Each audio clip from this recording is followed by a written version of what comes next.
हमें ये बताइए कि ऑक्सीजन की क्या महत्ता होती है, हमारे शरीर के लिए ऑक्सीजन कितनी ज़रूरी है। किसी भी चीज़ को बर्न करने के लिए, किसी भी चीज़ को पकने के लिए ऑक्सीजन का बहुत मेजर रोल है।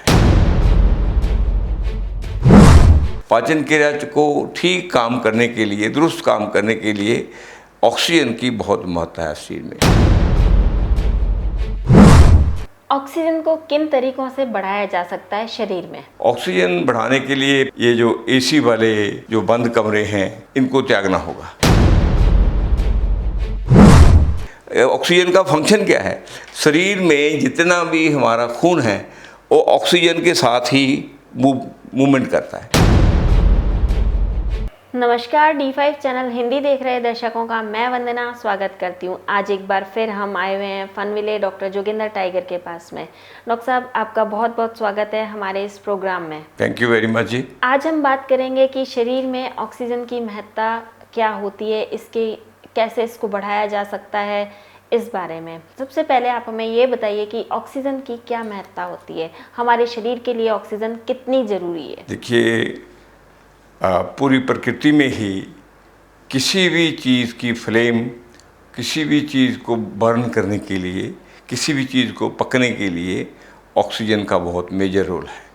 जैसे आपने देखा होगा, जैसे हम छोटे होते थे, हमारे 7वीं 8वीं कक्षा में साइंस, जनरल साइंस होती थी, हमारे वो अध्यापक थे जो हमें वो दिखाते भी थे कि कैंडल को जला देते थे। वो कैंडल को जलाने के बाद वो दिखाते थे कि ऑक्सीजन की वजह से कैंडल चल रही है।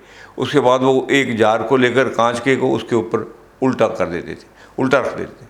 वो 2-3-4 मिनट के बाद वो कैंडल बंद हो जाती थी। उनके कहने का मतलब यही था कि जब तक ऑक्सीजन मिलती है कैंडल को, ऑक्सीजन चलती है, ठीक है, कैंडल चलती है, उसकी फ्लेम बनती है। ऐसे ही हमारे शरीर में जब तक ऑक्सीजन है तो हमारे शरीर की फ्लेम चलती है, हमारे शरीर की पाचन क्रिया चलती है। पाचन क्रिया को ठीक काम करने के लिए, दुरुस्त काम करने के लिए ऑक्सीजन की बहुत महत्ता है शरीर में। बिना ऑक्सीजन के हम 5 मिनट भी नहीं निकाल सकते। हम देखिए, जीवन में पानी पीते हैं, पानी के बिना हम लोग कुछ टाइम निकाल सकते हैं, खाने के बिना हफ्ता 10 दिन भी निकाल सकते हैं, मगर ऑक्सीजन के बिना हम 5 मिनट भी नहीं निकाल सकते। इवन अगर पूरी ऑक्सीजन 5 मिनट के लिए ब्रेन को ना मिले तो ब्रेन को भी पैरालिसिस हो जाता है, ब्रेन एकदम काम करना बंद कर देता है और ख़राब हो जाता है, ब्रेन द्वारा ठीक नहीं होता। ऑक्सीजन को किन तरीकों से बढ़ाया जा सकता है शरीर में? ऑक्सीजन बढ़ाने के लिए पहली बात तो ये है, देखिए, हमें ये जो एसी वाले जो बंद कमरे हैं, शीशे वाले बंद कमरे, इनको त्यागना होगा। क्योंकि जैसे आजकल आप देख भी रहेंगे, हमारे हॉस्पिटल हैं, जैसे ये देखिए, उदाहरण के तौर पे हम हेल्थ की बात करते हैं, मगर राजेंद्रा हॉस्पिटल का लेटेस्ट आर्किटेक्चर देखें, बातों में तो बहुत बातें करते हैं, मेडिकल साइंस वाले भी बात करते हैं, डॉक्टर भी बात करते हैं, डायरेक्टर भी बात करेंगे, सेक्रेटरी भी बात करेगा, मिनिस्टर भी बात करेगा, प्राइम मिनिस्टर भी बात करेगा, मगर practical the people are ZER और ज़ीरो। आप देखेंगे, ऑल इंडिया की नई बिल्डिंग बन रही है, PGI की नई बिल्डिंग बन रही है, राजेंद्रा हॉस्पिटल की नई बिल्डिंग बनी है। इन्होंने सबसे पहले ऑक्सीजन को ही बंद किया है, शीशे लगा दिए हैं, किसी जगह से ऑक्सीजन का कोई भी बहा नहीं है अंदर। पहले हमारे जितने हॉस्पिटल थे, जितने घर थे, स्पेशली एशिया और अरब भी एशिया का पार्ट है, उसके आर्किटेक्चर में, उसके डिज़ाइन में सबसे पहले हेल्थ के लिए ऑक्सीजन का ही ध्यान किया जाता था। उसमें जो विंडो होती थी, दरवाजे होते थे, वेंटिलेटर्स होते थे, वो सारे ऑक्सीजन वहाँ क्रॉस होता रहता था और लोग तंदुरुस्त रहते थे। जब से ये इंग्लिश अकेला मेडिकल साइंस नहीं आई, आर्किटेक्चर और डिज़ाइन भी आया, इसने मेडिकल साइंस से भी हमें बर्बाद किया और अपने डिज़ाइन से भी हमें बर्बाद किया। इसलिए ऑक्सीजन के लिए हमें जो ठीक आर्किटेक्चर और डिज़ाइन की ज़रूरत है, जहाँ हम बैठकर हमें सीधी हवा बाहर से कमरे में आ सके और हम ऑक्सीजन ले सकें।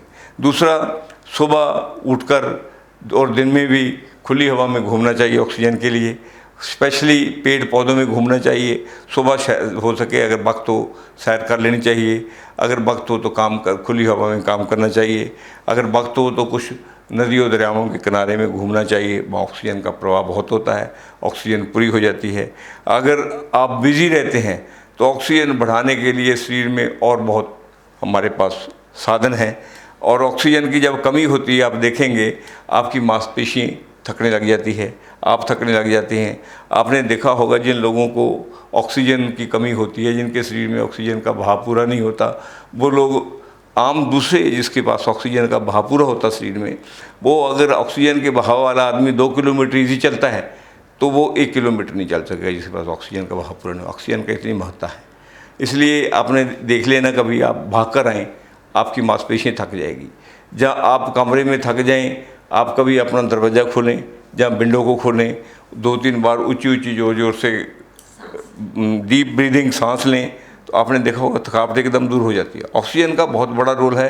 जब ऑक्सीजन को आप पूरे डीप ब्रीदिंग से लेते हैं तो आपको महसूस होता है जैसे आपने 2 गिलास गर्म दूध के पी लिए हो, इतनी एनर्जी ऑक्सीजन में होती है। इसलिए ऑक्सीजन की बहुत बड़ी महत्ता शरीर में, शरीर ऑक्सीजन के बिना काम ही नहीं कर सकता। ऐसी कौन सी चीज़ें हैं या ऐसे कौन से योग प्राणायाम हैं जिनके ज़रिए हम ऑक्सीजन को बढ़ा सकते हैं? सब कहते हैं कि योग प्राणायाम से ऑक्सीजन बढ़ाई जा सकती है, इसमें कितनी सच्चाई है? बेशक ये कोई सच्चाई वाली बात है, इसमें कोई शक की गुंजाइश ही नहीं। आप देखिए, अगर आप हठ योग के जितने भी आसन के ग्रंथ हैं उनको पढ़ेंगे, उनमें 84 किस्म के आसन लिखे हुए हैं। उनमें से 84 किस्म के हठ योग के आसनों में से लगभग 11-12 मेन जो है प्राणायाम के लिए हैं, जिससे ऑक्सीजन शरीर में बढ़ती है। उसमें से 4-5 जो हैं प्राणायाम के अहम आसन हैं, जिनमें से मैं आपके साथ साझे कर लेता हूँ। सबसे पहला है अनुलोम विलोम। अनुलोम विलोम, अनुलोम का मतलब होता है अंदर लेना, अपने अंदर सांस को उतारना। विलोम का मतलब होता है बाहर निकालना। अनुलोम विलोम, इसका मीनिंग ये होता है। इससे क्या होता है, आप सबसे पहले अपनी जो दाएं वाली है इसको, नासिका को बंद करना होता है, बाएं वाली नासिका से सांस को अंदर इनहेल करना होता है। इनहेल करके फिर उसको दाएं वाली नासिका से छोड़ना होता है, फिर दाएं वाली नासिका से सांस लेकर बाएं से छोड़ना होता है। ऐसे एक बार एक से लेते हैं, दूसरी से छोड़ते हैं, फिर जिससे छोड़ते हैं उससे सांस लेते हैं। मगर इसकी एक स्पेशल क्रिया है कि जिस नासिका से आप सांस लेते हैं, अगर वो सांस इनहेल करने के लिए 4 मिनट लेते हैं तो 2 मिनट आपने सांस को 4 सेकंड लेते हैं तो 2 सेकंड के लिए सांस ने आपको रिटेन करना है अंदर। और रिटेन करने के बाद फिर जब छोड़ना है, उसको सांस लेने का टाइम और रिटेन करने का टाइम प्लस दोनों को लाकर, मतलब 4 + 2 6 सेकंड में आहिस्ता आहिस्ता उसको क्या करना है, छोड़ना है। ठीक है। और ये जो अनुलोम विलोम है, इसको 6 मिनट से ज़्यादा नहीं करना। अगर 6 मिनट से ज़्यादा करेंगे तो एनर्जी का बहाव शरीर में बढ़ जाता है, तो डिस्टर्बेंस हो जाती है। कई बार हम क्या करते हैं, जैसे देखिए ये बाईं नासिका से सांस ले रहे हैं ऐसे,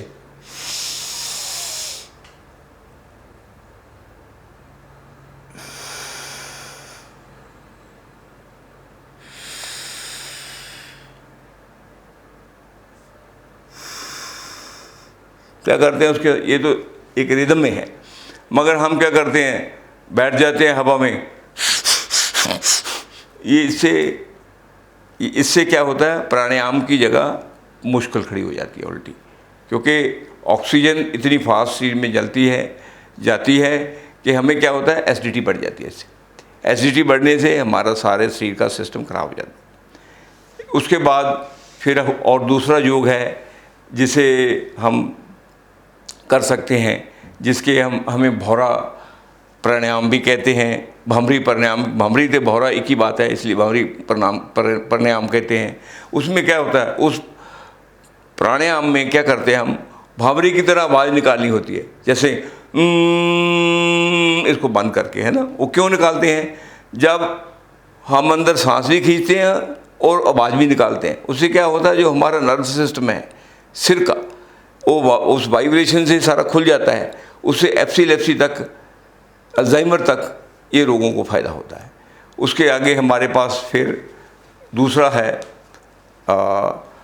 कई तरह के, और जैसे श्वास क्रिया है, श्वास क्रिया कर सकते हैं हम। श्वास क्रिया में क्या होता है कि श्वास को अपने को अंदर लेना होता है, छोड़ना होता है। श्वास क्रिया में उसका कोई ख़ास विधि नहीं होती। जैसे श्वास क्रिया में हम अपने श्वास को एक ऐसा श्वास का विधि है कि हमारे श्वास को हम 2 भागों में बांट सकते हैं। जैसे क्या है, उसमें कोई शरीर को मुश्किल भी नहीं आती। जैसे हम श्वास ले रहे हैं, देखिए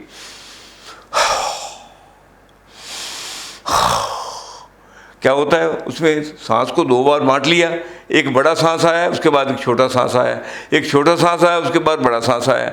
इसमें शरीर को इजी भी रहता है और ऑक्सीजन का बहाव भी शरीर में पूरा होता है। जैसे हम डीप ब्रीथ लेते हैं ना, डीप ब्रीदिंग में भी ऐसा ही करते हैं कि हम सांस ले रहे हैं, देखिए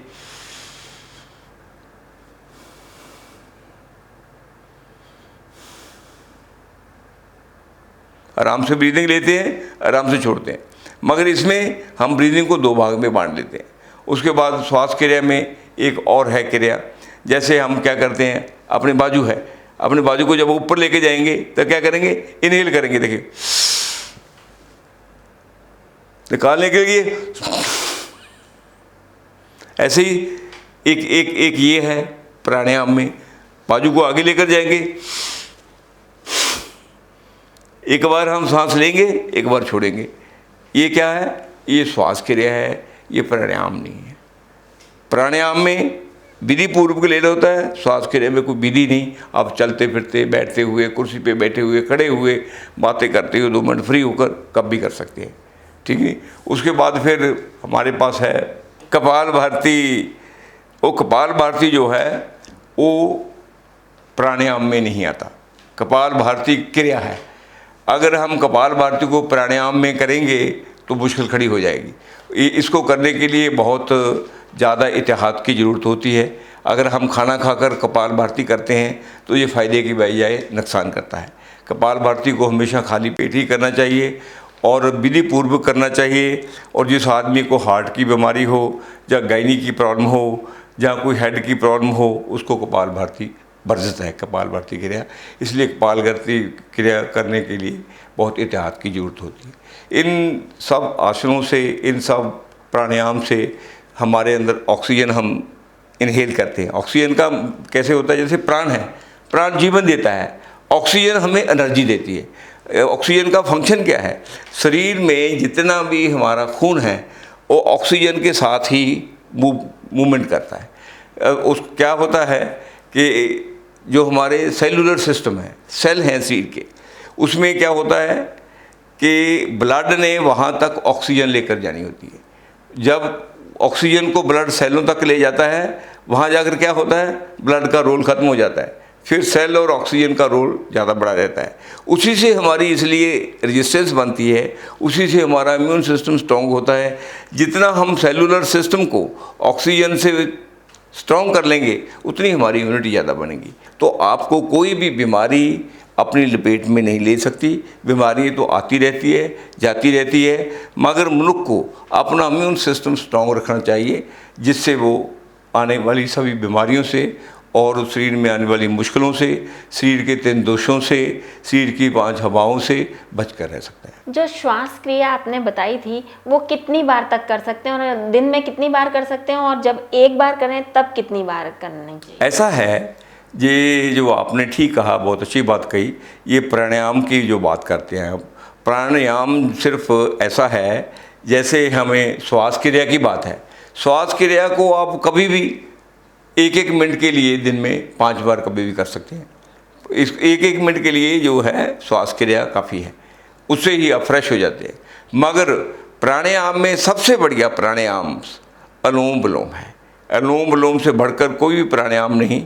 अगर अनुलोम विलोम को आप सही मात्रा में सही करते हैं, सही ढंग से करते हैं, सांस को ठीक रिटेन करते हैं, ठीक छोड़ते हैं, ठीक लेते हैं, तो ऐसा है अगर आपको 70 बीमारी हैं तो कम से कम 60 बीमारियाँ कला अनुलोम विलोम प्राणायाम जड़ा है इंसान का ठीक कर देता है।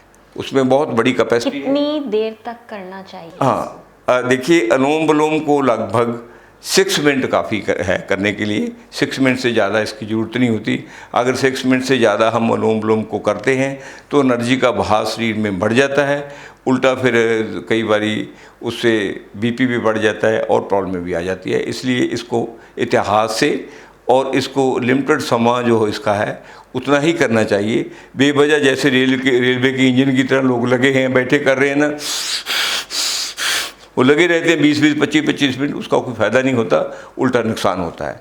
विधि पूर्वक कोई भी चीज़ हम करेंगे संसार में, चाहे हम खाना भी खाएंगे, चाहे किसी से बातचीत भी करेंगे, चाहे ट्रीटमेंट भी करेंगे, कुछ भी चीज़ विधि पूर्वक करेंगे वो कभी नुकसान नहीं करेगी, फ़ायदा करेगी। भ्रामरी प्राणायाम जो आपने बताया था वो कितनी देर करना चाहिए? भ्रामरी प्राणायाम के लिए हमें काफ़ी 3 मिनट काफ़ी है, 3 मिनट काफ़ी है, 3 मिनट से ज़्यादा ज़रूरत नहीं है। एक बार इसको करने की सही विधि बताइए, किस तरीके से करना चाहिए? देखिए, इसको अलग अलग कहते हैं। कुछ लोग तो कहते हैं कि ये 4 उंगलों को ऐसे रखो, कुछ लोग कहते हैं नाक को दबाकर ऐसे करो, कुछ ऐसा इसकी कोई विधि नहीं।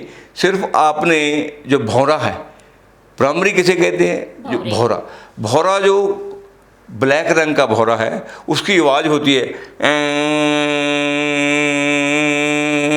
उसकी आवाज़ निकालनी है आपने। जब उसकी आवाज़ आप निकालेंगे तो हमारा ये जो हेड है, हमारे जो कान है, हमारी जो आँखें हैं, ये वाइब्रेट करेंगी। वाइब्रेट करने से कहीं भी हमारे शरीर में खून जमने की अगर डर होगा वो भी नहीं जमेगा, और पूरी सप्लाई होगी, और ऑक्सीजन की सप्लाई पूरी होगी। और जो हमारा हार्ट है, हार्ट से पूरा खून हेड को जाएगा। जब हेड को पूरा खून जाएगा तो आँखों को पूरा जाएगा, आँखों की रोशनी भी बढ़ेगी, याददाश्त भी बढ़ेगी। इसलिए इसके लिए 3 मिनट काफ़ी है। और कौन से ऐसे योग और प्राणायाम हैं जिन्हें आप बताना चाहेंगे कि इन्हें करने से रोग प्रतिरोधक क्षमता बढ़ती है? देखिए, जितने भी प्राणायाम हैं किसी भी आप करेंगे, कुछ कठिन प्राणायाम हैं। जैसे हम हठ योग के हैं, हठ योग के जो है वो किसी समझदार, किसी गुरु, किसी समझदार संत महात्मा की सुपरविजन भी करने चाहिए। ये जो 4-5 जो हैं ये श्वास की क्रिया के हैं, ठीक है। दूसरी श्वासोक्रिया है, तीसरा ये प्राणायाम है, ये है। ये कहीं भी आप कर सकते हैं, इनका कोई डर नहीं है। इन प्रणाम करने में, प्राणायाम में कोई डर नहीं है, किसी तरह कोई डर, और शरीर को कोई नुकसान नहीं है। दूसरे जो हैं बहुत हैं, योग भी हैं, आश्चर्य भी हैं, मगर उनको बहुत समझदार और सियाने आदमी की सुपरविजन में ही करना चाहिए, उसको इंडिपेंडेंट नहीं करना चाहिए। और एक बात का हमेशा ख्याल रखना चाहिए कि प्राणायाम करने के लिए हमेशा ओपन स्पेस में बैठना चाहिए। बंद कमरे में कभी भी प्राणायाम नहीं करना चाहिए। कई बार बंद कमरे में प्राणायाम फ़ायदे की जगह नुकसान करते हैं। उसका मतलब ये होता है कि आप एनर्जी को ज़ोर से ले रहे हैं, वहाँ ऑक्सीजन का बहाव पूरा नहीं है, बहाव कम होने की वजह से कई बारी ब्लड प्रेशर बढ़ जाता है, कई बारी हेमरेज तक भी हो जाता है, जो देखने में आया है। इसलिए प्राणायाम करते हुए हमेशा खुली स्पेस में जाएं और खुली स्पेस में बैठकर ही प्राणायाम करें। उससे क्या होता है कि हमारी रीढ़ की हड्डी जो है उसमें मेन 3 चीज़ें होती है, एक ईड़ा है, एक पिंगली है। पिंगला के सेंटर में जो है क्या है, सुषुम्ना हमारी नाड़ी है। जो सुषुम्ना नाड़ी अगर हमारी खुली रहती है तो शरीर में कोई बीमारी नहीं आती। जितने ये प्राणायाम हैं ये सुषुम्ना नाड़ी को खोलते हैं। एक पास से, जैसे मैं आपको कहा अनुलोम विलोम के मसले में, जब अनुलोम है हम करते हैं, अनुलोम के लिए सबसे पहले हमें क्या करते हैं, चंद्र नाड़ी, ये चंद्र नाड़ी है बाईं ओर, इसे क्या कहते हैं, ईड़ा भी कहते हैं। दाईं ओर क्या है, सूर्य नाड़ी है, इसे पिंगला भी कहते हैं। जब हम चंद्र नाड़ी को पहले क्यों सांस लेते हैं, क्योंकि चंद्र नाड़ी से जब हम सांस लेते हैं तो हमारा शरीर मेडिटेशन में आ जाता है, अपने आप मेडिटेटिव जो है अवस्था में आ जाता है, जिससे हम ठीक ढंग से सोचने लगते हैं, ठीक ढंग से फिर श्वास लेते हैं, ठीक ढंग से प्राणायाम करते हैं। उसके बाद ये जो ईड़ा है, सूर्य नाड़ी है, ये बॉडी को हीट अप करती है। हीट अप करनी तो फिर उससे उत्तेजित होता है आदमी, दोनों को बैलेंस बनता रहता है, जिससे हमारी सूक्ष्म नाड़ी खुलती रहती है। वो खुलने के बाद जब पूरी खुल जाती है तो पूरी बॉडी सिस्टम में पूरा खून का बहाव पूरा चलता है, तो हमारा शरीर ठीक हो जाता है, ऑक्सीजन का बहाव पूरा हो जाता है, इंसान की इम्यूनिटी जो है एकदम पूरी हो जाती है। डॉक्टर साहब, आपने हमें बहुत ही ज़रूरी जानकारी दी, बहुत ही अच्छी जानकारी दी, जिससे कि शरीर की रोग प्रतिरोधक क्षमता बढ़ सके, शरीर को पूरी तरह से ऑक्सीजन मिल सके। आपका बहुत बहुत धन्यवाद। थैंक यू जी। अगले एपिसोड में आपसे फिर मुलाकात होगी, तब तक के लिए नमस्कार।